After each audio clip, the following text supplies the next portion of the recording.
ನಮಸ್ಕಾರ.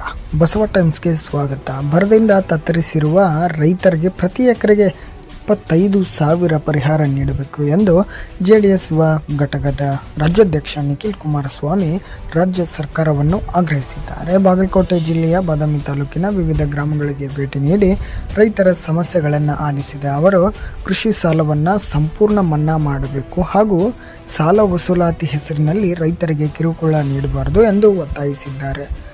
ಜೊತೆಗೆ ಹಲವು ವರ್ಷಗಳಿಂದ ಬಾಕಿ ಉಳಿದಿರುವ ನೀರಾವರಿ ಯೋಜನೆಗಳನ್ನು ತಕ್ಷಣ ಪೂರ್ಣಗೊಳಿಸುವಂತೆ ಸರ್ಕಾರಕ್ಕೆ ಮನವಿ ಮಾಡಿದರು. ಈ ವೇಳೆ ರೈತರು ಕೂಡ ಗ್ಯಾರಂಟಿ ಯೋಜನೆಗಳಿಗಿಂತ ಶಾಶ್ವತ ನೀರಾವರಿ ಸೌಲಭ್ಯ ಮತ್ತು ಸಾಲ ಮನ್ನಾ ಅಗತ್ಯ ಎಂದು ತಮ್ಮ ಅಸಮಾಧಾನವನ್ನು ವ್ಯಕ್ತಪಡಿಸಿದ್ದಾರೆ.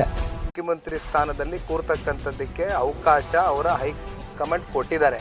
ಕಾಂಗ್ರೆಸ್ನ ಹೈಕಮಾಂಡ್ ಸತತ ಅವರ ಆಂತರಿಕ ಪ್ರಜಾಪ್ರಭುತ್ವದ ಒಂದು ಹೋರಾಟದ ಮಧ್ಯೆ ಅವ್ರಿಗೊಂದು ಜಯ ಸಿಕ್ಕಿದೆ. ಅವ್ರ ಪಕ್ಷದಲ್ಲಿ ಇನ್ನೂ 18 ತಿಂಗಳು ಅವ್ರ ಮುಖ್ಯಮಂತ್ರಿಗಳಾಗಿ ಮುಂದುವರಿಲಿ, 4 ಒಳ್ಳೆ ಕೆಲಸ ಮಾಡಲಿ, ನಾವು ಆಶಿಸ್ತೀವಿ.